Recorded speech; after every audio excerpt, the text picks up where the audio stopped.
কিরকম ছিল, সরকারের ব্যবস্থাপনা কিরকম ছিল, এবং এই সরকার আমরা দেখেছি 180 দিন উপলক্ষে তারা নিজেরা একটা প্রেস ব্রিফিং করেছে, একটা ইবুক পাবলিশ করেছে। তো আমরা সেখানে দেখতে পেয়েছি যে তারা যে প্রতিশ্রুতিগুলো দিয়েছিল সেই প্রতিশ্রুতিগুলোর অধিকাংশই তারা রক্ষা করতে পারেনি, এবং দেশের যে সংকটগুলো তৈরি হয়েছে সেই বিষয়ে তাদের কোনো জবাবদিহিতা নাই। উল্লেখ্য তারা নিজেদের সফলতা দাবি করছে। তো আজকের প্রেস ব্রিফিং এ মূলত আমরা আপনাদেরকে দেখানোর চেষ্টা করব, জনগণকে দেখানোর চেষ্টা করব আপনাদের মাধ্যমে, যে এই সরকার কোথায় কোথায় অব্যবস্থাপনা এবং সংকটগুলো তৈরি করেছে। আজকে একটু আমাদের সময় লাগবে, আশা করি আপনারা আমাদের সাথে থাকবেন। আমরা যদি শুরু করি একদম, এই সরকার 17 ফেব্রুয়ারি অনুষ্ঠিত প্রথম বৈঠকে সরকার 180 দিনের জন্য একটা পরিকল্পনা নির্ধারণ করেছিল। তারা অগ্রাধিকার দিয়েছিল, একটি হচ্ছে বিদ্যুৎ জ্বালানি সরবরাহ। আমরা দেখতে পেলাম যে এই 6 মাসে এই যে 3টি বিষয়কে যারা তারা অগ্রাধিকার দিয়েছিল, এই 3টি বিষয়তেই তারা কিন্তু নিদারুণভাবে ব্যর্থতার পরিচয় দিয়েছে।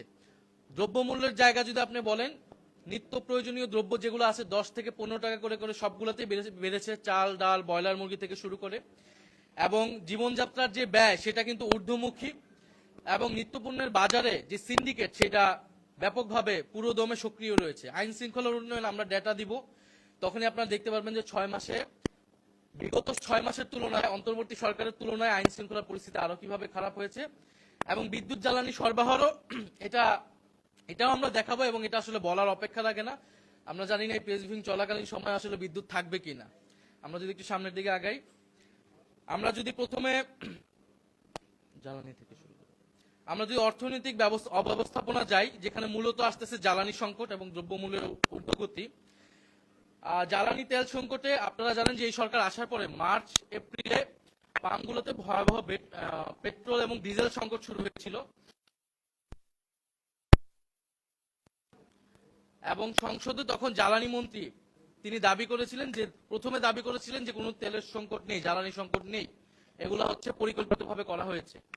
পরবর্তীতে জাতীয় সংসদে একটা কমিটি করে এটার একটা প্রস্তাবনা তৈরি করা হয়। সেই কমিটিতে বিরোধী দল অংশ নিয়েছিল, এবং আমরা সেখানে প্রস্তাবনা দিয়েছিলাম, কিন্তু সেই প্রস্তাবনা অনুযায়ী কোনো ব্যবস্থা নেওয়া হয়নি। সেই সময়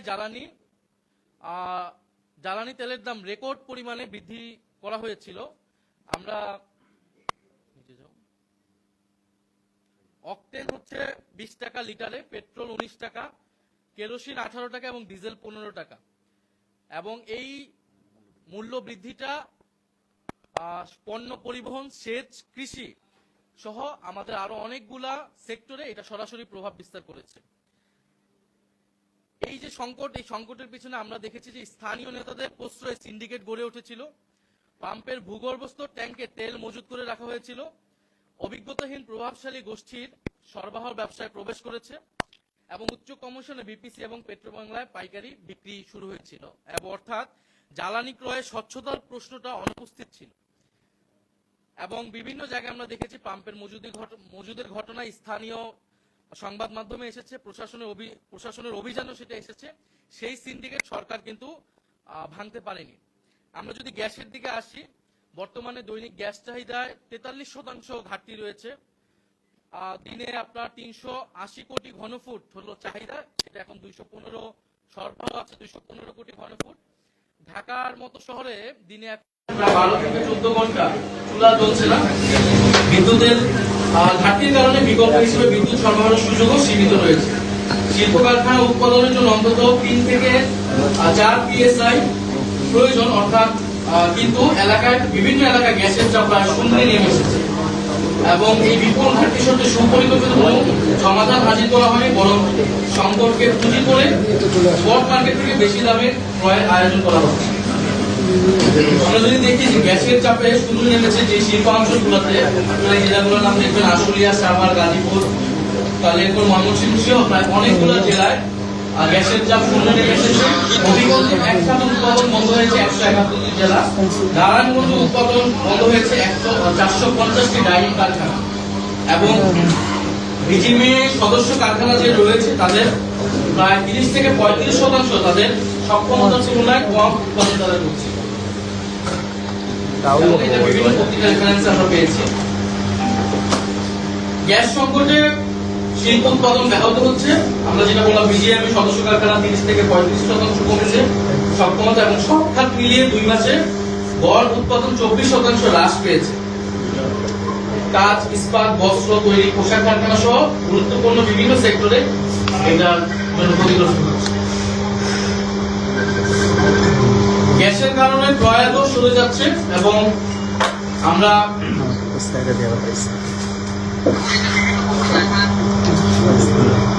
নির্ধারিত সময়ে পণ্য জাহাজীকরণ করা যাচ্ছে না, এবং উৎপাদন কমে যাওয়ায় শ্রমিক ছাঁটাই করা হচ্ছে, ফলে শ্রমিকের চাকরি ঝুঁকিতে পড়ছে।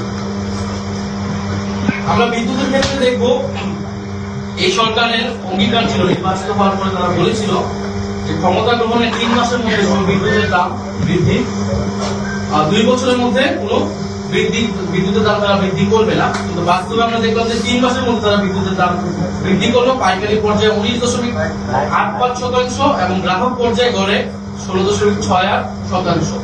গ্রাম এবং মফস্বলে 10 ঘন্টারও বেশি লোডশেডিং হয়েছে। বিএনপি গ্রহণের পরে বাংলাদেশের ইতিহাসে সর্বোচ্চ পর্যায়ে লোডশেডিং কিন্তু এই বর্তমান সময়ে হচ্ছে।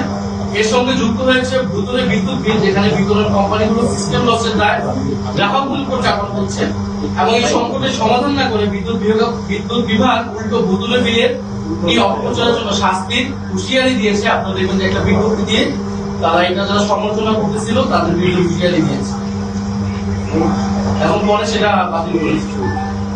আমরা জানি আগের একটি সমস্যা আমাদের বিদ্যুৎ রয়ে গিয়েছে, যে ক্যাপাসিটি চার্জে জনগণের প্রায় 70,000 কোটি টাকা প্রতি আমাদেরকে অর্থের অপচয় আমাদেরকে দিতে হচ্ছে। এবং এই ক্যাপাসিটি চার্জের কথা এবারে বাজেট বক্তব্যে অর্থমন্ত্রী বলেছেন, ইস্তেহারেও বিএনপি ছিল যে এটা তারা দূর করবে, কিন্তু আমরা তেমন কোনো ভূমিকা কিন্তু আমরা দেখিনি। এই আদানি চুক্তিগুলো সহ যে চুক্তিগুলো কন্টিনেন্টাল আইনের মাধ্যমে ফ্যাসিস্ট সরকার করেছিল, সেই চুক্তিগুলো, সেই ক্যাপাসিটি চার্জের ব্যবস্থা তারা কি করবে আমরা দেখেছিলাম। অন্তর্বর্তী সরকারের সময় যে জাতীয় কমিটি হয়েছিল তাদের সুপারিশ দিয়েছিল যে ক্যাপাসিটি চার্জ এবং এই চুক্তিগুলো বাতিলের জন্য কি ধরনের ব্যবস্থা নেওয়া উচিত।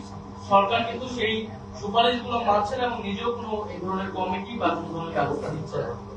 আমরা দেখেছি যে সরকারের একজন উপদেষ্টা, তথ্য উপদেষ্টা, প্রধানমন্ত্রী তথ্য উপদেষ্টা বলেছেন যে শুধু 15 বছরের দুঃশাসন এবং বিধ্বস্ত অবস্থার উপর দায় চাপিয়ে কি নিজেদের অক্ষমতা, অদক্ষতা এবং অব্যবস্থাপনা থাকা যাবে। অর্থাৎ আমরা দেখতে পাচ্ছি যে সরকার বিদ্যুৎ সংকটের জন্য বর্তমান সরকারের ন্যূনতম দায় নেই, বরং যে ফ্যাসিস্ট সরকার ছিল 15 বছর তাদের উপর দায় চাপাচ্ছে। এবং আমরা দেখছি এই 6 মাসে যে কোনো সংকটের কথা আসলে বর্তমান বিএনপি সরকার হয় অন্তর্বর্তী সরকারের উপর দায় চাপাচ্ছে, অথবা ফ্যাসিস্ট সরকারের উপর দায় চাপাচ্ছে। কিন্তু আমরা মনে করি এটি কোনোটাই গ্রহণযোগ্য না। অন্তর্বর্তী সরকার আরো বিধ্বস্ত পরিস্থিতিতে দেশের দায়িত্ব কিন্তু সেই সময় নিয়েছিল, এবং সেই সময় কিন্তু আমরা রেকর্ড পরিমাণ লোডশেডিং দেখিনি এবং এই গ্যাসের সংকট দেখিনি। ফলে আমরা মনে করি সরকারের অব্যবস্থাপনা, পরিকল্পনাহীনতা এবং অদক্ষতা থেকে এই সংকট তৈরি হয়েছে। আমরা যদি একটু কৃষি খাতে যাই, কৃষককে বস্তা প্রতি বাড়তি দামে সার কিনতে হচ্ছে। অধিকাংশ জেলায় সেটা 350 থেকে 450 টাকা ব্যয়, অতিরিক্ত ব্যয় হচ্ছে। এবং দুর্বল মনিটরিং এবং রাজনৈতিক সমর্থন পুষ্ট সিন্ডিকেটের কারণে চলতি আমন মৌসুমের শুরুতে কৃষকের চড়া দামে সার কিনতে হচ্ছে, ক্যাশ মেমো চাইলে সার না দেওয়ার হুমকি দেওয়া হচ্ছে। কৃত্রিমভাবে তৈরি এই সংকটে উৎপাদন ব্যয় বাড়বে, ফলনে বিরূপ প্রভাব পড়বে এবং কৃষকের ন্যায্য মূল্য থেকে বঞ্চিত হবে। আমরা যদি দেখি গুরুত্বপূর্ণ যে খাত আমাদের যেটা সংকট ছিল এবং এখন তৈরি হচ্ছে, সেটা ব্যাংক দখল এবং বাজার সিন্ডিকেটের প্রত্যাবর্তন। আমরা যদি ক্রেডিট রেটিং এ দেখি, অব্যবস্থাপনা এবং সংস্কার অনিচ্ছার কারণে আন্তর্জাতিক যে ঋণ মান নির্ণয়কারী সংস্থা S&P and Fitch বাংলাদেশের অর্থনৈতিক পূর্বাভাস নেতিবাচক পর্যায়ে নামিয়ে এনেছে। খেলাপি ঋণ আমরা জানি প্রচুর খেলাপি ঋণ ছিল, এবং খেলাপি ঋণ যাদের রয়েছে তাদেরকে সংসদেও নিয়ে আসা হয়েছে, এবং বিএনপির সাথে সংশ্লিষ্ট প্রচুর ব্যবসায়ী রয়েছে খেলাপি ঋণ এবং পূর্ণ তফসিলীকরণের হিড়িক করেছে।